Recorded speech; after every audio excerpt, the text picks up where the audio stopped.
Bienvenidos, esta es la clase de estadística descriptiva, la unidad 1 del programa. Yo soy Luis Simlauer. Vamos a desarrollar todos los temas, ver algunos ejemplos y un ejercicio donde se integra todo al final. Vamos a empezar hablando un poquito sobre la estadística. Una definición de estadística que podemos dar es la disciplina que se encarga de la recopilación, organización, resumen, análisis, interpretación y comunicación de la información. Y nosotros la vamos a dividir en dos partes, descriptiva e inferencial. Nosotros en esta unidad vemos únicamente estadística descriptiva. La idea de la parte descriptiva es resumir los datos y describir el conjunto de datos con el que se está trabajando. Vamos a hacer tablas, gráficos y analizar la muestra con medidas numéricas, pero sin hacer inferencia. Hacer inferencia, que es lo que se da en la segunda parte, es estimar o sacar conclusiones, generalizar conclusiones desde una muestra a una población entera. Vamos a ver ahora la diferencia entre población y muestra. Cuando hablamos de población, nosotros generalmente nos referimos a toda la gente que vive en una región o en un país entero. En el caso de la estadística, la población viene a ser el conjunto de todos los valores posibles de la variable en estudio. La idea es que ustedes ahora puedan diferenciar población de muestra. Entonces, cuando hablamos de población, estamos hablando de todos los valores posibles o todos los valores que toma nuestra variable en estudio. Y cuando hablamos de muestra, nos referimos a un subconjunto de la población. Es una parte o un subconjunto de una población seleccionada de tal manera que resulte representativa de la misma. Se suele trabajar con muestras y no con la población entera porque no siempre se puede tener los datos de la población entera. Entonces, por una cuestión de costos o de tiempo, se elige trabajar con una muestra que sea representativa de esa población. Dentro de la muestra y también dentro de la población existen elementos. Los elementos que están ahí dentro son las entidades de las que nosotros obtenemos los datos. A esos elementos, que también se les suele decir individuos o entes, los vamos a llamar unidad observacional, que son personas, lugares o cosas de la cual nosotros podemos obtener información. Si estas fueran personas, nosotros le podríamos preguntar su edad, su altura, la cantidad de hermanos que tienen, su nombre, su educación o su nivel educativo. Y cada una de esas respuestas para nosotros sería un dato de una variable. Si nosotros consideramos de una persona en particular la variable cantidad de hermanos y nos dice que tiene 3, para nosotros el dato 3 va a representar una observación. Así le vamos a decir a los datos, observaciones. Una variable es una característica de los elementos que es de interés. A las variables nosotros las vamos a dividir en dos grupos, cuantitativas o numéricas y cualitativas o categóricas. En cuanto a las cuantitativas, vamos a tener discretas y continuas. Las variables discretas son variables que pueden tomar un número finito o infinito contable de valores. Generalmente provienen de un proceso de conteo. Si nosotros contamos algo, por ejemplo, cantidad de personas que entran en un aeropuerto, cantidad de hermanos que tiene una persona, cantidad de unidades producidas por día por una máquina, todas esas variables resultantes van a ser del tipo discreta. Porque si estamos hablando de cuántos hermanos tiene alguien, vamos a contar 1, 2, 3 y no existen valores intermedios. No va a existir, tiene 1,5 hermanos. En cambio, en las variables continuas, sí existe un valor posible entre medio de esos dos valores. Por eso, todas las que provengan de mediciones van a ser variables continuas. La distancia, el tiempo, volumen y en general las variables económicas como tasas y precios. Cuando nosotros estamos hablando de variables continuas, en teoría pueden tomar cualquier valor de los números reales. En cuanto a variables cualitativas o categóricas, vamos a tener variables nominales y ordinales. Las nominales son etiquetas que identifican un atributo de un elemento, pero que no tienen orden. No tienen un orden implícito. Generalmente van a ser nombres, marcas, pero lo importante es que no tienen orden. Las ordinales son etiquetas también que identifican un atributo de un elemento, pero que tienen un sentido de orden o jerarquía implícito. Esto no quiere decir que nosotros vamos a poder ordenar alfabéticamente la variable y decir, bueno, es una variable ordinal porque la puedo ordenar alfabéticamente. Se refiere a variables del tipo nivel de satisfacción del cliente. Puede ser muy malo, malo, regular, bueno y muy bueno. Entonces, esas variables tienen una jerarquía implícita porque nosotros, sin contexto, sabemos que bueno es mejor que malo y que muy malo. Vamos a ver ahora métodos de resumen. El primer método que vamos a ver se llama tablas de frecuencias. Este ejemplo es con una variable nominal. Supongamos que hicimos una encuesta a 30 alumnos de la facultad. Esa es nuestra muestra. Y les preguntamos qué carrera están estudiando.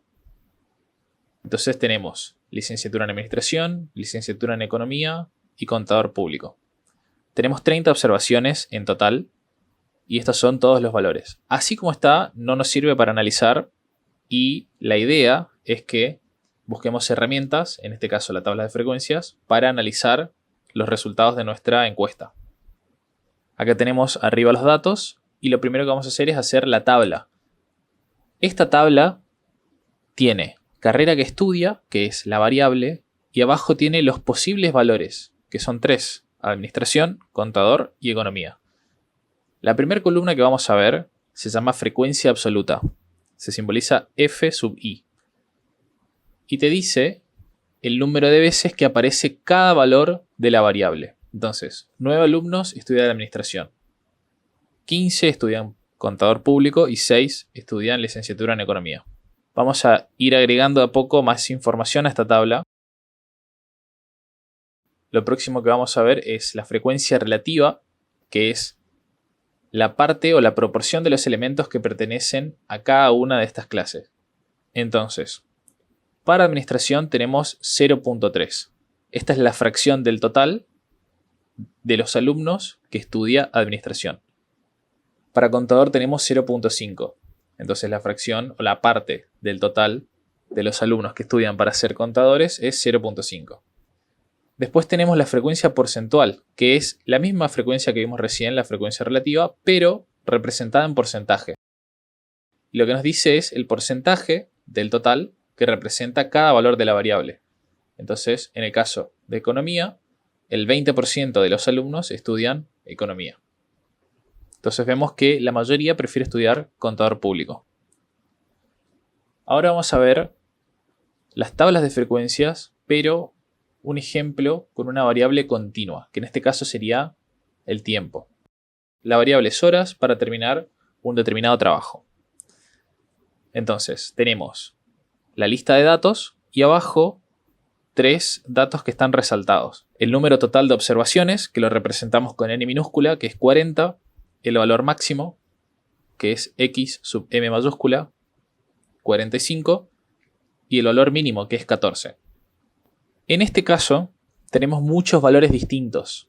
Entonces, si usáramos una tabla de frecuencia donde ponemos cada uno de los valores y la cantidad de veces que aparece, tendríamos un montón de valores distintos con frecuencia 1. En este caso, lo que se hace para que la tabla sea útil es organizarlos en intervalos o clases, que es como agrupar la variable en varios pedacitos para que sea más útil para el análisis. Esos grupos se llaman intervalos o clases. Primero, lo que vamos a hacer es ver la cantidad de intervalos que necesitamos. Para eso vamos a usar esta fórmula, donde lo único que hay que hacer es reemplazar n por el tamaño de la muestra, que en nuestro caso sería 40, y ver cuánto nos da. Si les da un resultado con decimales, se redondea para arriba.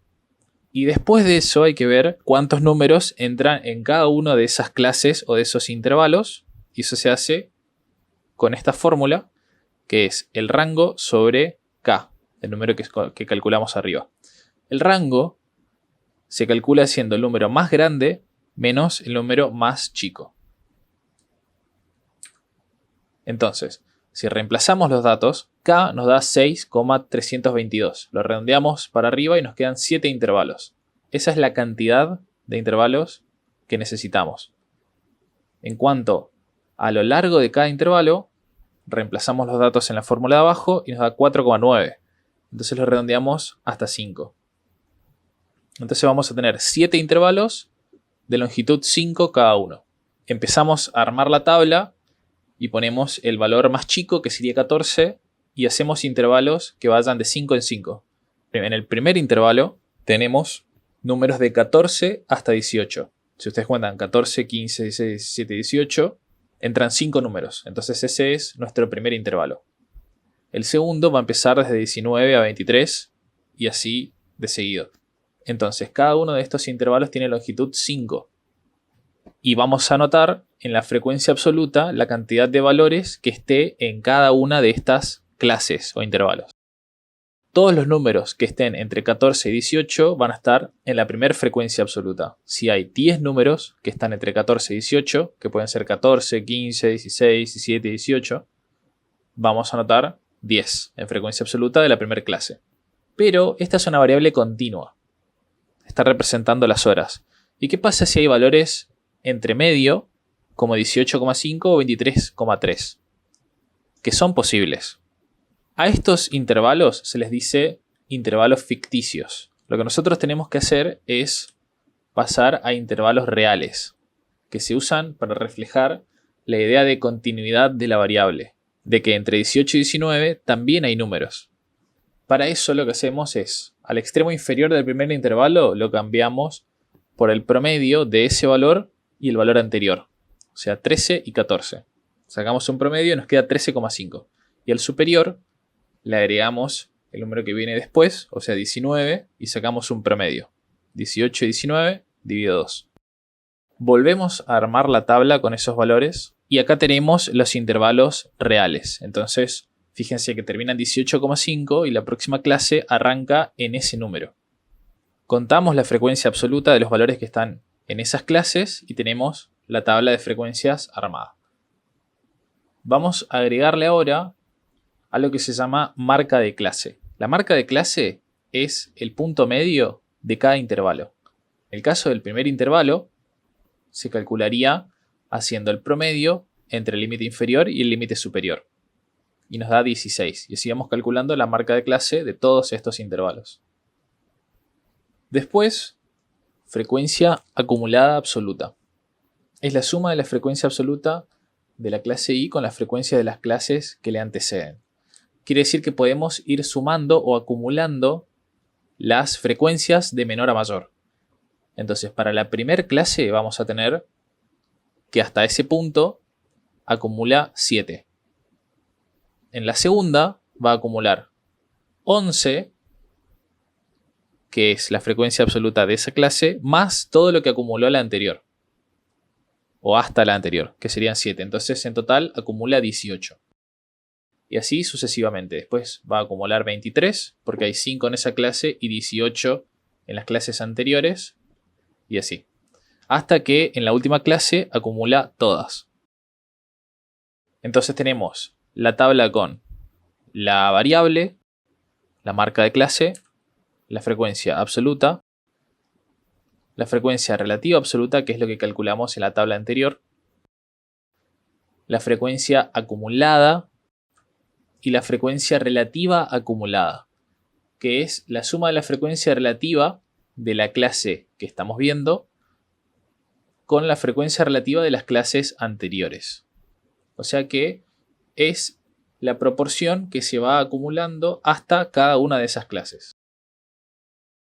Y acá vamos a ver algunas interpretaciones o información que nos da esta tabla.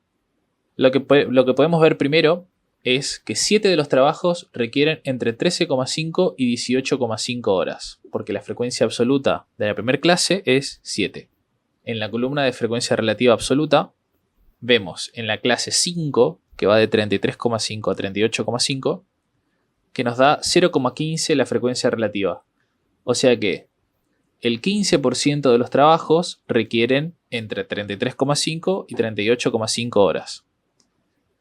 En la frecuencia acumulada la información que nos da dice 28 trabajos requieren 33,5 horas o menos. O sea que de 33,5 hacia atrás se acumularon 28 observaciones. Y por último, en la frecuencia relativa acumulada, dice el 70% de los trabajos requieren 33,5 horas o menos. Eso viene de este 0,7 que está al lado del 28. Y dice que el 70% de los trabajos ocupa de 33,5 para abajo. Entonces, métodos de resumen. Tenemos la tabla que se usa para cada tipo de variable y algunos gráficos comunes en estos casos. Si el tipo de variable es cualitativa o si son cuantitativas con pocos datos diferentes, vamos a usar un gráfico de barras o de torta. Y la tabla va a ser de frecuencias simples, como la que vimos primero. Si la variable es cuantitativa continua o es discreta pero tiene muchos datos diferentes, vamos a usar una tabla de frecuencias por intervalos de clase. Y el gráfico va a ser un histograma, un polígono o una ojiva. Acá tenemos algunos ejemplos de gráficos. El de la izquierda es un gráfico de barras y el de la derecha es un gráfico de torta. El gráfico de torta generalmente se usa para ver la proporción en cuanto al total de algo. Y los gráficos de barra en este caso nos están mostrando las ganancias en miles de millones de alguna empresa para cada uno de los años. El histograma es parecido al gráfico de barras, pero las barras están pegadas. Y esto nos da a entender que la variable es continua. Y el polígono es esta línea que se le agrega arriba del histograma, pero puede estar sola también. Ahora pasamos a la parte de medidas descriptivas numéricas, que son números que nos van a representar el comportamiento típico del conjunto de datos. Nos van a describir cómo se comporta el conjunto de datos. Vamos a ver tres tipos que vamos a usar durante toda la materia, que son medidas de posición o de localización, de variabilidad o dispersión y medidas de asimetría o sesgo o forma. Arrancando con las medidas de posición, son valores en torno a los cuales se agrupan los datos y son los valores característicos o típicos de una distribución. La primera medida que vamos a ver es la media aritmética. La media aritmética tiene su fórmula muestral y su fórmula poblacional. Cuando estemos hablando de una muestra, la media muestral es X raya. Y cuando estemos hablando de una población, se simboliza con la letra griega mu. Cuando estamos hablando de una muestra, las medidas se llaman estadísticos. Y cuando estamos hablando de una población, las medidas se llaman parámetros. En este caso, la media aritmética es el promedio clásico que todos conocemos, donde sumamos todos los valores, por eso dice que es una sumatoria de 1 hasta n, que sería el tamaño de la muestra, y después lo dividimos por la cantidad de valores que tengamos. N es minúscula en la muestra porque así se denota el tamaño de la muestra y es mayúscula en la población porque así se denota el tamaño de la población. Acá hay un ejemplo de la medida aritmética. Dice que tenemos gastos diarios en alimentos de una muestra de 8 familias de la ciudad. Tenemos las 8 observaciones, que son los gastos diarios en alimentos. Y abajo está el cálculo. Primero tenemos que sumar cada uno de los elementos y lo dividimos por la cantidad de elementos. Y eso nos da la media aritmética, que en este caso sería 2353,12. Esa es nuestra media muestral representada por X rayos. La segunda medida que vamos a ver se llama mediana y es el valor intermedio de todos los datos ordenados de menor a mayor. Se simboliza ME, en caso de la muestra y de la población también, y vamos a ver con ejemplos cómo se calcula. Dijimos que es el valor intermedio o valor central de los datos ordenados de forma ascendente. O sea que primero ordenamos los datos y acá tenemos un ejemplo donde nos dan las ventas de alfajores de los últimos 5 días en un kiosco. Tenemos 1, 3, 5, 6 y 7. El valor central es 5, el valor que está en el medio. En este caso es simple y la mediana va a ser 5. En este segundo ejemplo tenemos las ventas de alfajores de los últimos 6 días. Entonces no tenemos un solo valor central, sino que son 2. En este caso lo que se hace es hacer un promedio entre los dos valores centrales y esa va a ser la mediana. O sea, un promedio entre 5 y 6 que nos da 5,5. La tercera medida que vamos a ver se llama moda y es el valor que se presenta con mayor frecuencia. Se simboliza MO para el caso muestral y poblacional también. Y un ejemplo de esto es, con las ventas de alfajores de los últimos 10 días en un kiosco, vemos el valor que más se repite, o sea, el más frecuente. En este caso, vemos que el 3 se repite 3 veces, o sea que la moda en este caso va a ser 3, porque es el valor que se presenta con mayor frecuencia. Acá tenemos otro caso en el que el conjunto de datos tiene 2 modas, porque el 4 y el 3 se presentan la mayor cantidad de veces, pero ambos están 3 veces. Hay 3 días se vendieron 4 alfajores, 3 días se vendieron 3 alfajores. Entonces no hay una sola moda, sino que es bimodal porque tenemos 2 modas, 3 y 4. En el ejemplo 3 no se repite ningún valor. Todos los días se vendió una cantidad distinta de alfajores. Entonces acá decimos que no hay moda. Y por último, tenemos estas ventas y hay un valor que se repite, que es 124. O sea que en esos 2 días en particular se vendieron 124 alfajores. Pero si se fijan, la diferencia con los otros días de ventas es muchísima. A estos valores, que están así muy alejados de la distribución, se les dice valores atípicos. Entonces, si la moda es un valor atípico, no es representativa realmente del conjunto. Por eso decimos que no hay moda si la moda es un valor atípico. Antes de seguir con el resto, hay que destacar que estas 3 medidas, la medida, la mediana y la moda, también se las conoce como medidas de tendencia central. Le decimos así porque cuando la distribución es simétrica, tienden a ubicarse en el centro del conjunto de datos. Un poquito más adelante vamos a ver la parte de simetría y vamos a ver cómo quedan las 3 iguales. En un conjunto de datos simétrico o aproximadamente simétrico, la media, la mediana y la moda tienden a ubicarse en el centro y a ser iguales. Vamos a pasar ahora a ver qué es la proporción. Una proporción es una fracción de la muestra que posee ciertas características o propiedades, algo en específico. Se puede obtener de datos numéricos y categóricos. Se calcula haciendo x sobre n en ambos casos. La proporción muestral es p raya y la proporción poblacional es p. X es el número de elementos con la característica de interés y n es el tamaño de la muestra. En el caso poblacional sería n mayúscula el tamaño de la población. Un ejemplo de esto puede ser la proporción o la fracción de días en los que se vendieron más de 3 alfajores. Y acá tenemos los datos de las ventas. Hay 4 días en los que se vendieron más de 3 alfajores. 4 del total, que sería 10, nos da 0,4. Y esa es la proporción de días en los que se vendieron más de 3 alfajores. Pasamos a los percentiles. El percentil P es un valor tal que por lo menos el P% de las observaciones son menores o iguales que este y por lo menos 100 menos P% son mayores o iguales que ese valor. Los percentiles nos dividen al conjunto de datos en 100 partes iguales. Y cuando buscamos el percentil P, tenemos que el P% de las observaciones son menores o iguales a ese valor y el 100 menos P, o sea el resto por ciento de las observaciones son mayores o iguales que ese valor.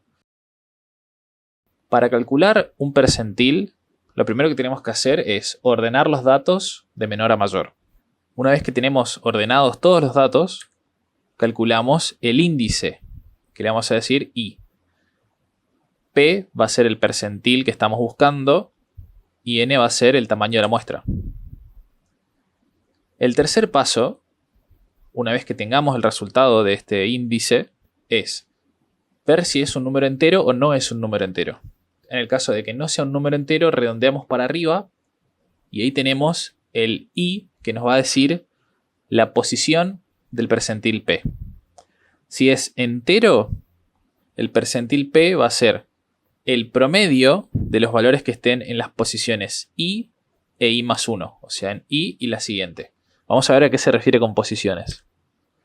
Nosotros tenemos acá 10 datos de ventas de alfajores de los últimos 10 días.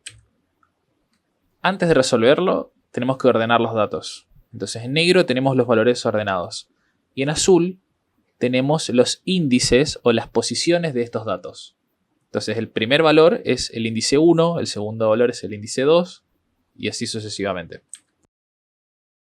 El percentil P es un valor de la variable, que en este caso va a ser cantidad de alfajores vendidos por día. Vamos a tratar de encontrar el percentil 30 y el percentil 15. Para el punto A, que es encontrar el percentil 30, primero ordenamos los datos, buscamos el tamaño de la muestra, que es 10, n igual a 10, y buscamos el valor de P. Si estamos buscando el percentil 30, entonces P es igual a 30. Reemplazamos en la fórmula para encontrar el índice que estamos buscando y nos queda 30 sobre 100 por 10. Esto es igual a 3. O sea que el índice es igual a 3, no el percentil 30. En este caso, el índice es entero. Entonces, el percentil P va a ser el promedio de los valores en las posiciones I, o sea, en la posición 3, y en la posición I más 1, o sea, 3 más 1, que sería 4. En la posición I, que sería la posición 3, está 5. Y en I más 1, que es la posición 4, está 6. O sea que el percentil 30 va a ser un promedio entre esos dos valores, entre 5 y 6. El percentil 30 es 5,5. Esto significa que al menos 30% de las ventas diarias son menores a 5,5 alfajores y al menos el 70% de las ventas diarias son mayores a 5,5 alfajores. Nos divide el conjunto de datos entre 30%, que es menor o igual a 5,5, y 70%, o sea 100 menos P por ciento, que es mayor o igual a 5,5. Cuando tenemos los datos ordenados y vemos dónde está ese percentil, vemos que tenemos dividido entre 30 y 70%. Ahora vamos a hacer lo mismo pero con el percentil 15. Ordenamos los datos de vuelta. Buscamos el tamaño de la muestra, que es 10, y ahora P es 15 porque ese es el percentil que estamos buscando. Reemplazamos en la fórmula del índice y el valor del índice nos da 1,5. En este caso no es entero, así que hay que redondear para arriba. Y ese I nos da la posición del percentil P. En este caso, si redondeamos para arriba, va a ser igual a 2. Y en la posición 2 está el valor 5. O sea que el percentil 15 es igual a 5. No es igual a 1,5, es igual a 5. Lo que nos dice esto es, al menos el 15% de las ventas diarias son menores a 5 alfajores y al menos el 85% de las ventas diarias son mayores a 5 alfajores. Si lo vemos de manera gráfica, acá dividimos el conjunto de datos en 15% y 85% y ese es el percentil 15. Después tenemos otra aclaración importante que es el percentil 50. El percentil 50 nos divide el conjunto de datos en dos partes iguales, o sea que es siempre el valor central. Abajo están el 50% de los datos y arriba el 50% de los datos. El percentil 50 siempre es igual a la mediana, que hace lo mismo. Busca el valor intermedio, o sea, la mediana es el valor intermedio. El próximo tema son cuartiles. Y los cuartiles son percentiles que dividen al conjunto de datos en 4 partes iguales, cada una con el 25% de las observaciones. Entonces tenemos en el gráfico de la derecha la distribución dividida en 4. Las 4 partes tienen 25% dentro. Y está marcado en rojo la mediana, que es el percentil 50 o cuartil 2. El primer cuartil es el percentil 25. Y si se fijan, abajo tiene 25%, o sea, hacia la izquierda, y hacia la derecha está todo el resto de la distribución, que sería 75%. Ese es el cuartil 1. Y se calcula como el percentil 25. El cuartil 2 es el percentil 50 y el cuartil 3 es el percentil 75. Después, otra cosa importante es el rango intercuartil, que es la resta entre el cuartil 3 y el cuartil 1. Y nos da la dispersión o el rango que hay entre el cuartil 1 y el cuartil 3, o sea, en el 50% de los datos alrededor de la mediana.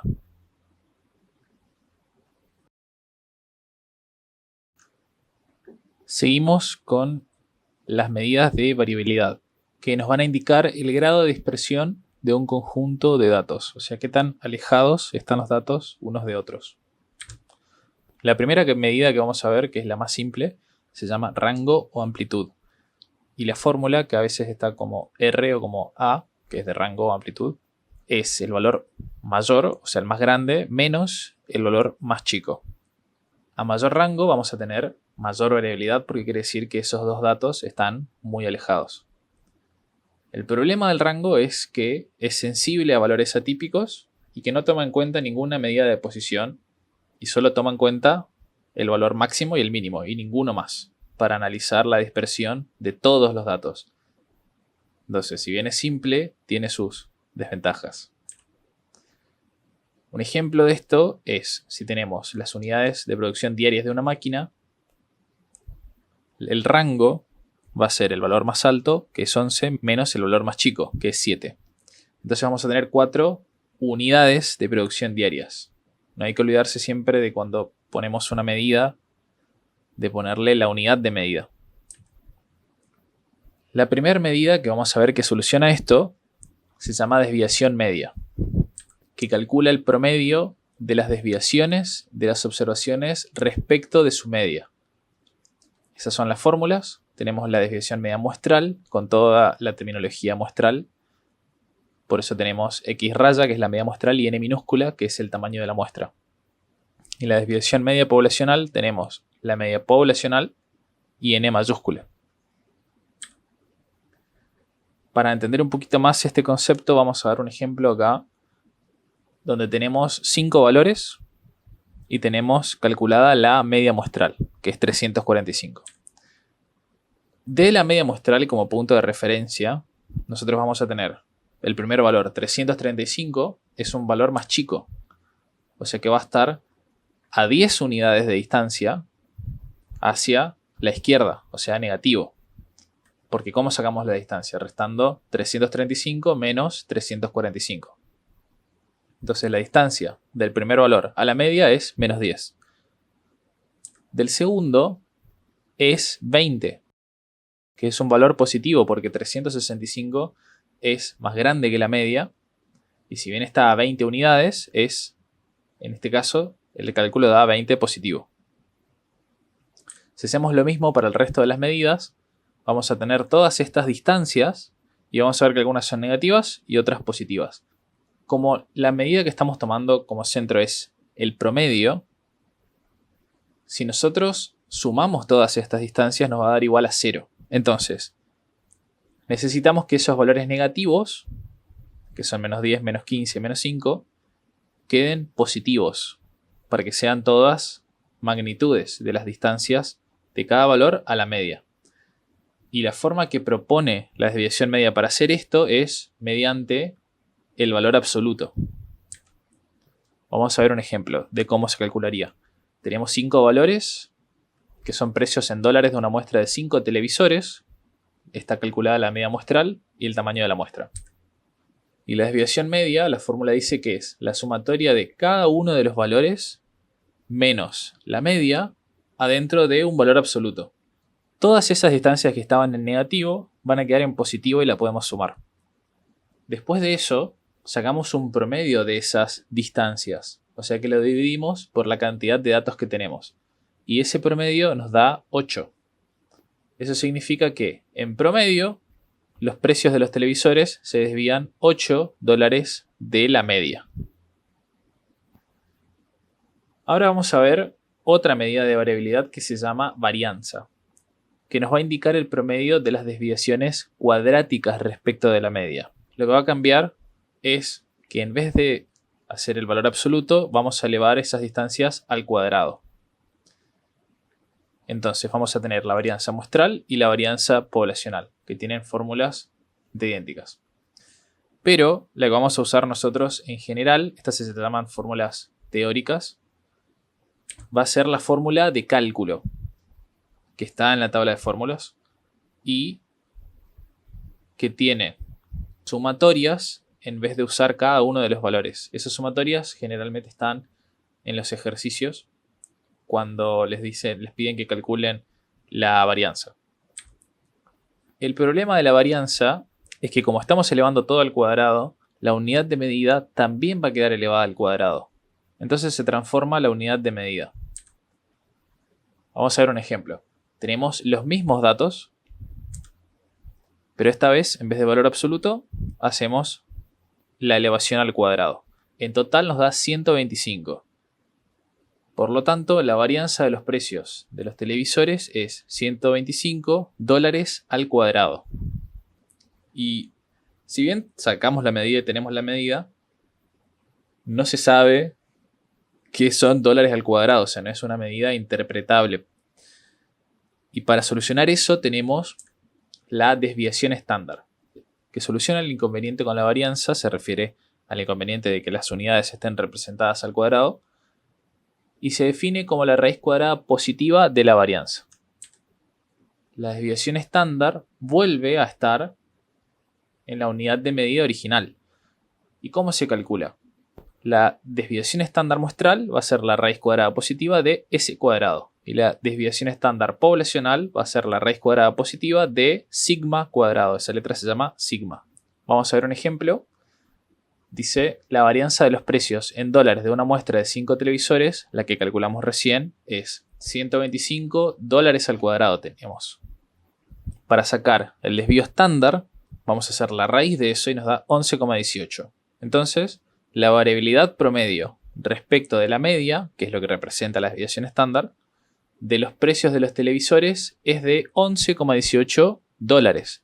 Y está marcado con una flecha verde porque vuelve a estar en la unidad de medida de los datos originales. Entonces, es útil para interpretar o para analizar junto a otras unidades de medida.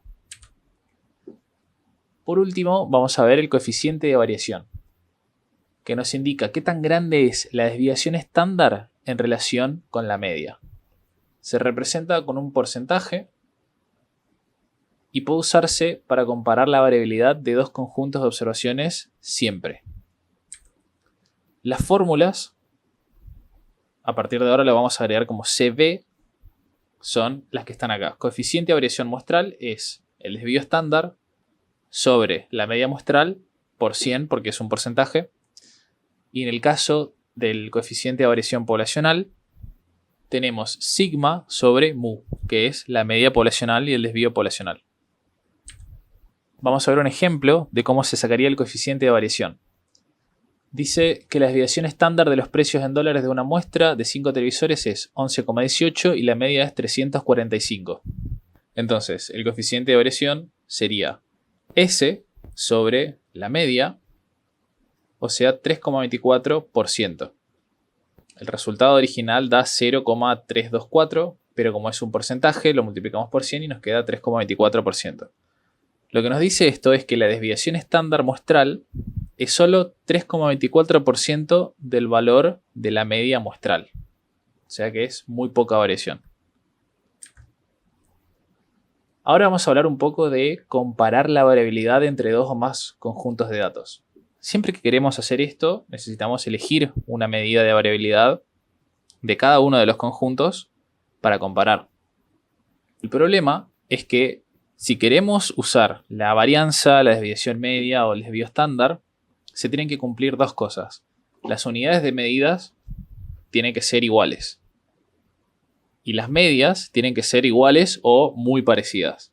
¿Por qué? Porque si estamos comparando unidades de medida distintas, estamos comparando la variación de sueldos, por ejemplo, con la variación de edades. Entonces estamos comparando sueldos con edades y los números que nos van a dar la varianza y el desvío estándar van a estar en escalas muy distintas por las unidades de medida, porque uno es años y el otro es pesos. Lo mismo pasa si estamos comparando dos conjuntos de datos que están en pesos, pero las medias son distintas. Los puntos de referencia van a ser muy distintos, porque la desviación estándar y la varianza de la desviación media se calculan todos alrededor de la media.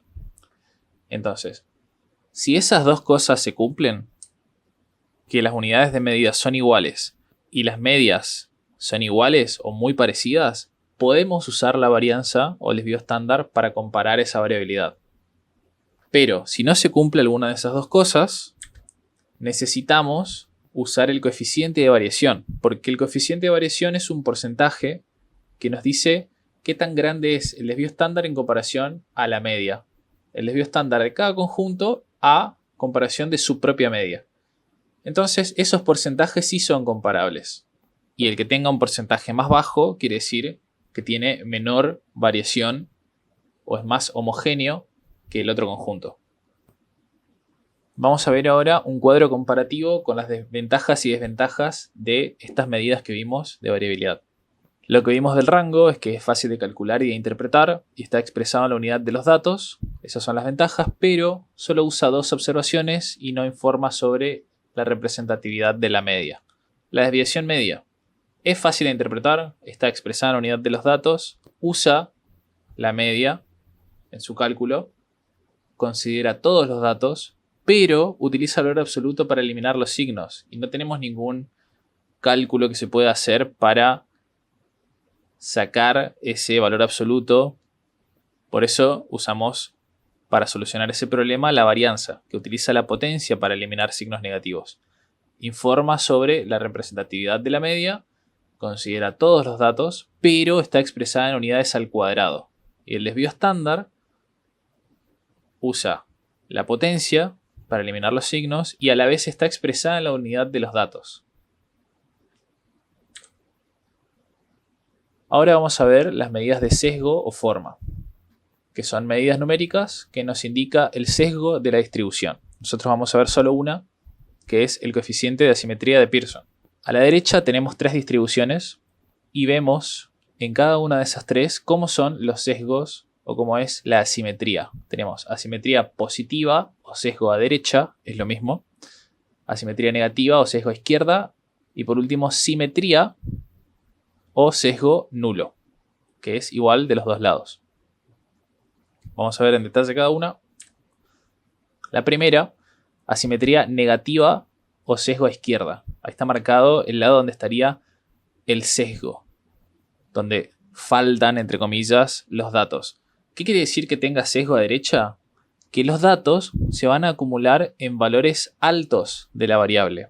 En el eje X, en el eje horizontal, hay valores de X, o sea, valores de la variable.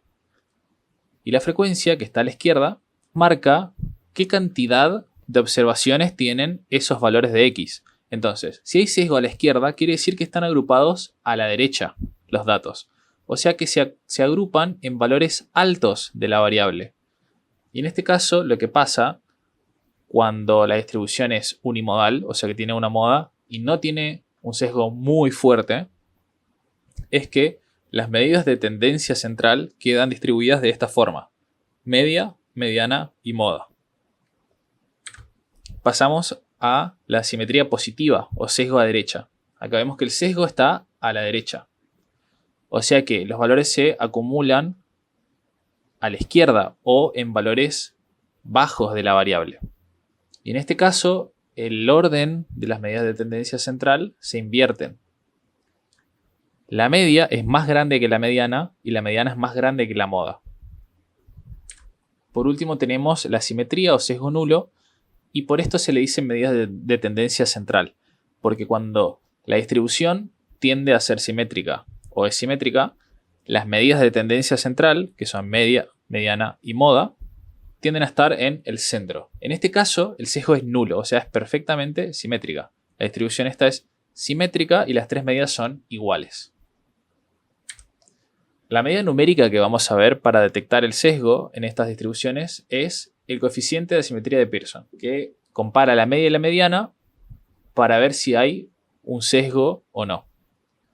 Siempre y cuando se trate de una distribución unimodal y no presente un fuerte sesgo. Entonces, si no se cumplen estas condiciones, usar esta medida a veces es bastante engañoso. Esta es la fórmula. CA viene de coeficiente de asimetría y la única diferencia entre la fórmula poblacional y muestral es la simbología. En una tenemos la media poblacional, que es mu, y el desvío poblacional, que es sigma, y en la otra tenemos la media muestral, x raya, y S, que es el desvío muestral. La magnitud absoluta del coeficiente indica la cantidad de desvíos estándar a los que se encuentra la media de la mediana. Y el rango de valores, o sea, los valores que puede tomar este coeficiente van de menos 3 a 3. 0 es que es simétrico. Entre menos 1,5 y 1,5 podríamos considerar que sigue siendo aproximadamente simétrica. Si está fuera de ese rango, o sea, si es menor a menos 1,5 o mayor a 1,5, va a tener un sesgo a izquierda o negativo o un sesgo a derecha o positivo. Eso es lo que nos va a marcar este coeficiente de asimetría. Acá tenemos un ejemplo. Dice, de una muestra de 20 precios de televisores se obtienen los siguientes datos. Tenemos la media, la mediana y el desvío, que son los datos que necesitamos para calcular. Reemplazamos esto en la fórmula y nos da menos 0,15, o sea que es aproximadamente simétrica la distribución. Y eso lo vemos porque la media y la mediana están muy cercanas. La media es 400 y la mediana es 402,5. Como el coeficiente de asimetría es menos 0,15, este conjunto de datos es aproximadamente simétrico. Y con esto cerramos la parte de medidas de forma o de sesgo. Vamos a ver ahora a lo que se llama diagrama de caja y bigotes.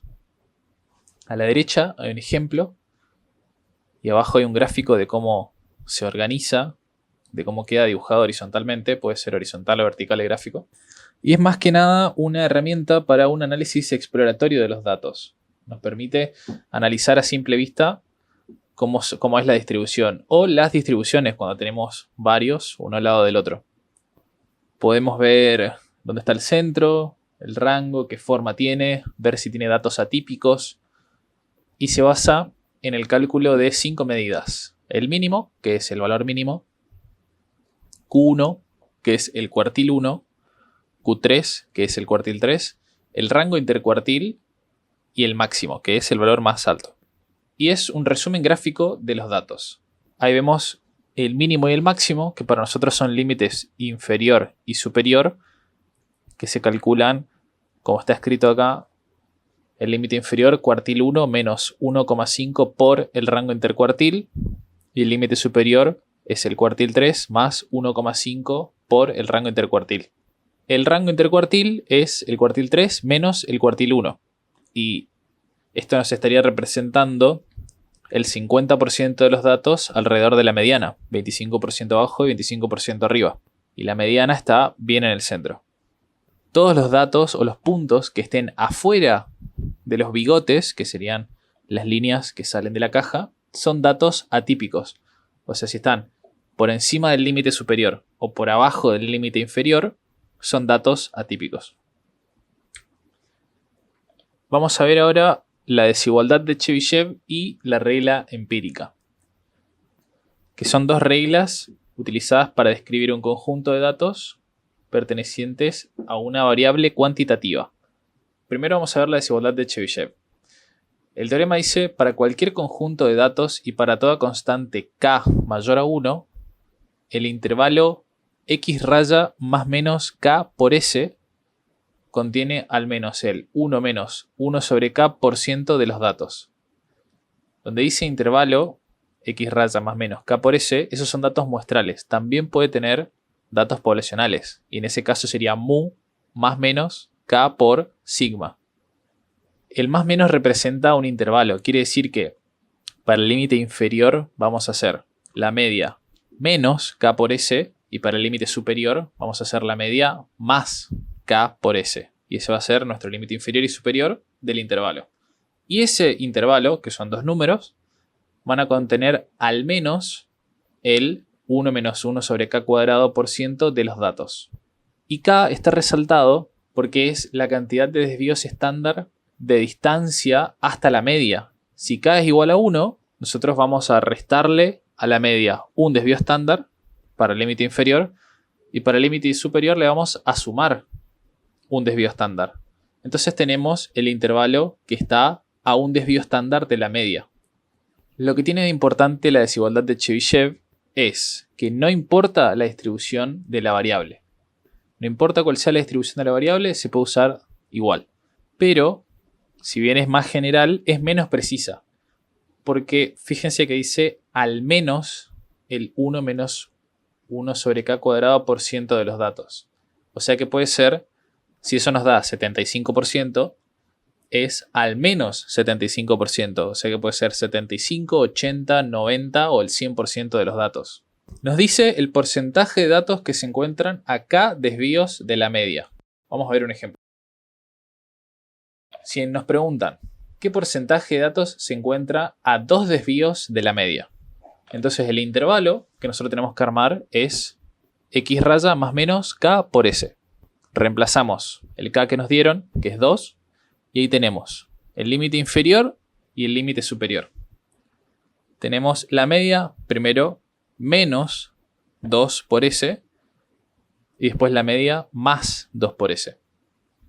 Y para calcular qué porcentaje de los datos está ahí, hacemos 1 menos 1 sobre K cuadrado, que habría que reemplazar por 2, y eso nos da 0,75. O sea que es 75%.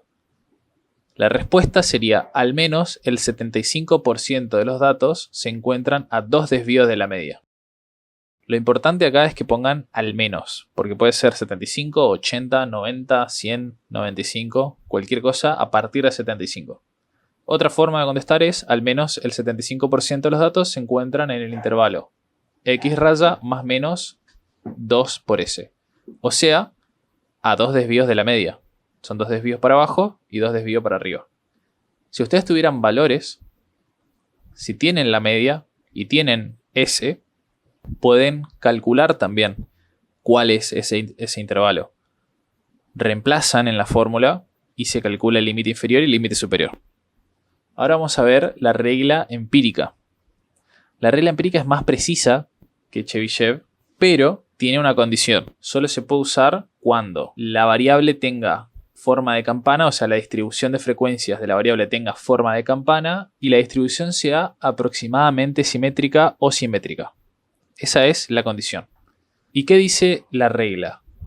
Son 3 puntos. En este caso, K solo puede valer 1, 2 o 3. El primero, que en este caso está con términos poblacionales, y dice la media más menos, la media poblacional más menos el desvío poblacional, o sea, a un desvío, o sea que K es igual a 1, por eso no está puesto ahí en el cálculo.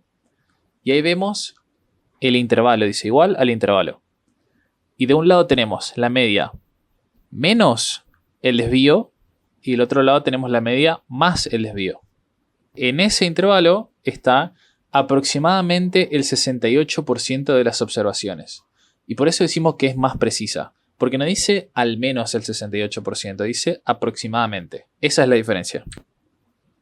Cuando K es igual a 2, o sea, cuando nos pide el intervalo a 2 desvíos de la media, ahí contiene aproximadamente el 95% de las observaciones. Y a 3 desvíos están aproximadamente el 99% de las observaciones.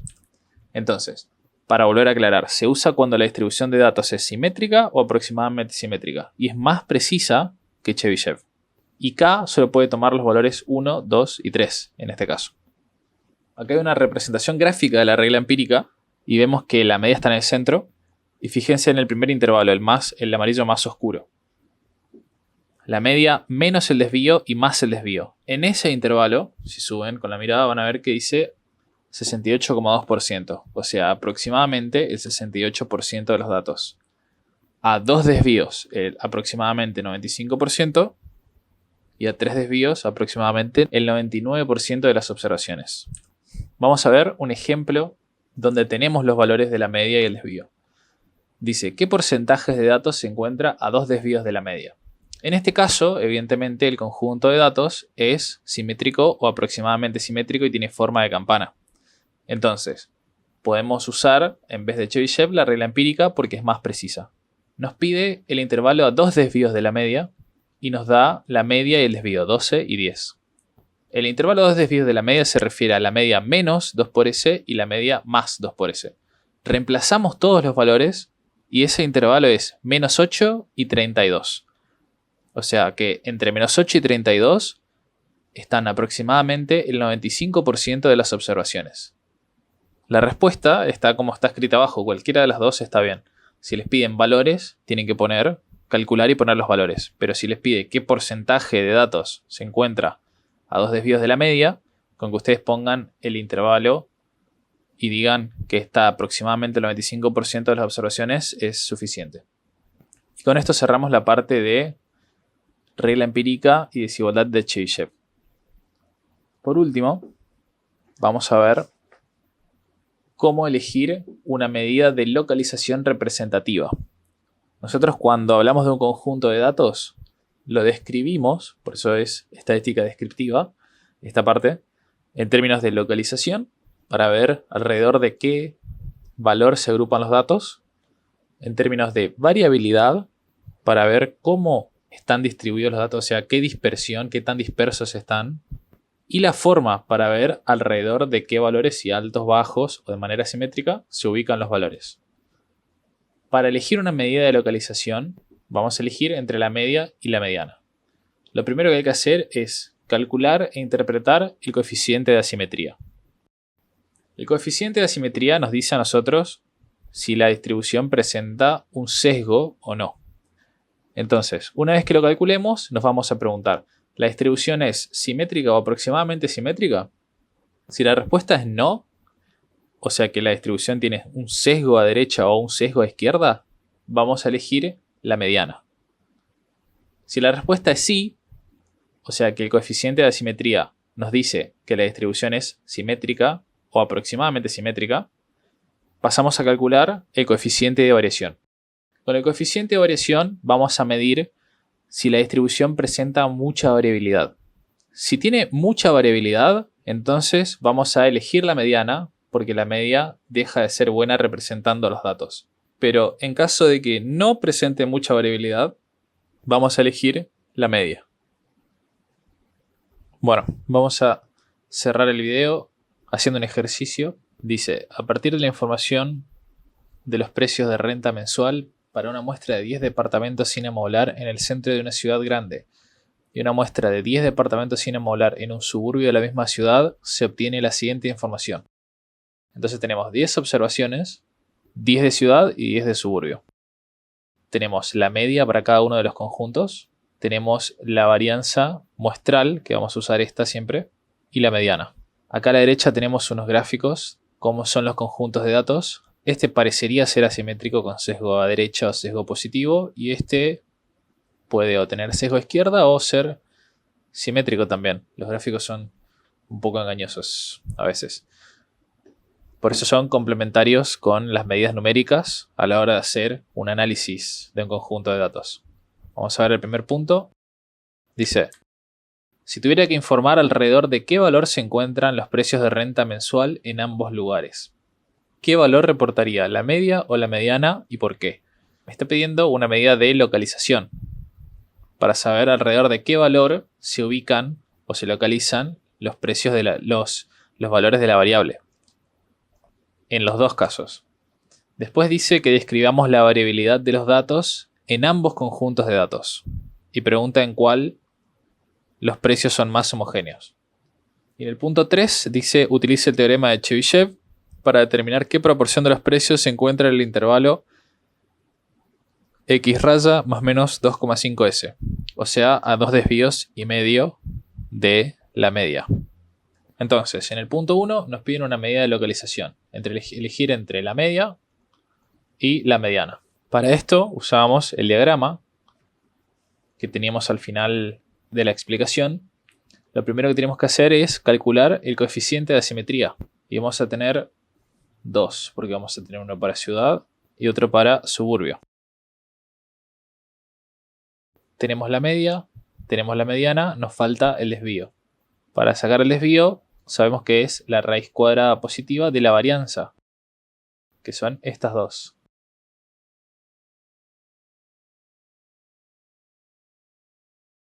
Hacemos el cálculo y tenemos los resultados. Entonces, este es el desvío de ciudad y este es el desvío de suburbio. Ahora sí tenemos todos los datos.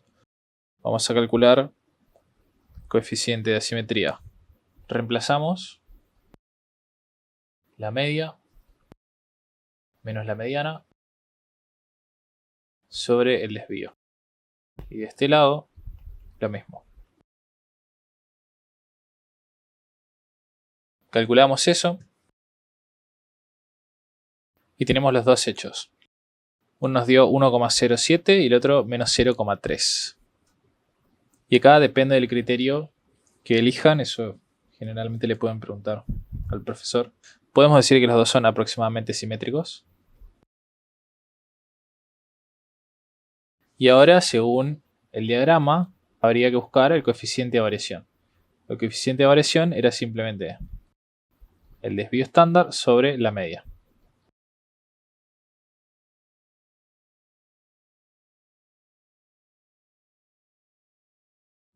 Calculamos. Esto nos da 0,093, o sea, 9,3%.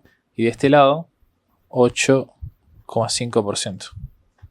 Los dos tienen poca variabilidad, pero este es, por poquito, el más homogéneo. Los dos son aproximadamente simétricos y tienen poca variabilidad. Por lo tanto, en ambos casos vamos a elegir la media como medida de localización representativa.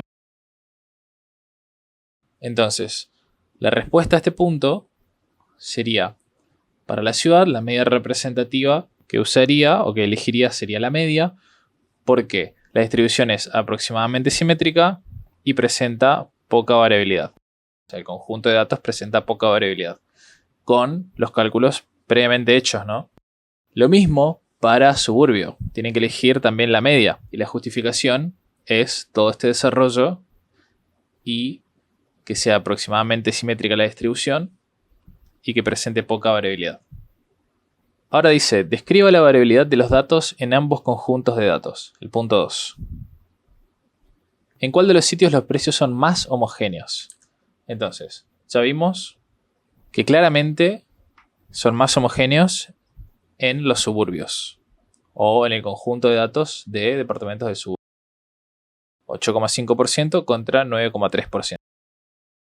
Sin embargo, cuando nos dice describa la variabilidad de los datos, nosotros podemos describir eso con la desviación estándar. Si nosotros quisiéramos describir la variabilidad usando el desvío estándar, diríamos la variabilidad promedio respecto de la media para los precios de renta mensual de departamentos sin amoblar en la ciudad es de 94,6 pesos. Hay que agregarle una unidad de medida y como no tiene en este caso vamos a ponerle pesos. Y para suburbio sería lo mismo. La variabilidad promedio respecto de la media para los precios de renta mensual de departamentos sin amoblar en los suburbios es de 61,28 pesos.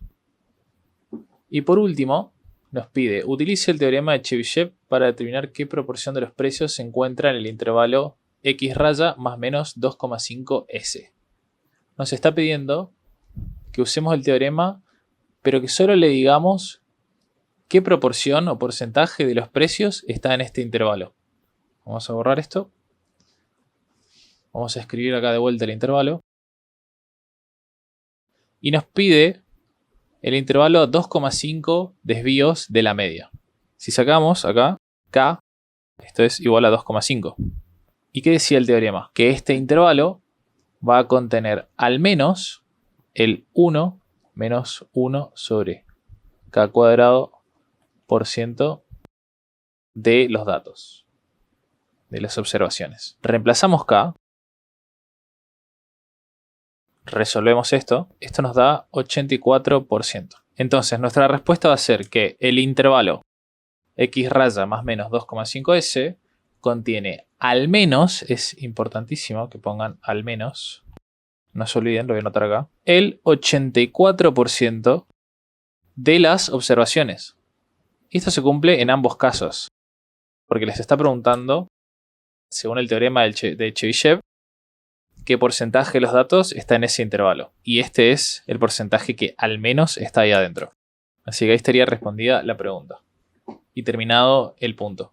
Este punto es de un final. Así se presentan los puntos de la primera unidad, integrando todos los temas. Y hay que saber toda la unidad entera, por eso se ve todo antes de hacer algo de práctica. Se estudia entero y después se resuelven los ejercicios. Acuérdense que hay partes que no anotamos, que las respuestas las dije, pero no las escribí.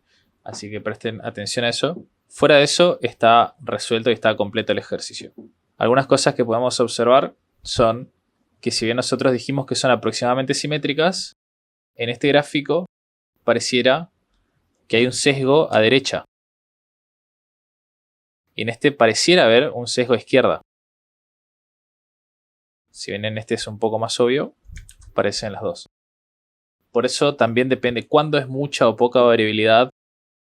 Depende del criterio que se esté usando y cuándo es mucha o poca asimetría o cuándo es aproximadamente simétrico y cuando empieza a ser asimétrico también depende del criterio que se use. Y con ese ejercicio cerramos la primera unidad del programa con todos los temas que se evalúan dados, un ejercicio y varios ejemplos de cada uno de los temas.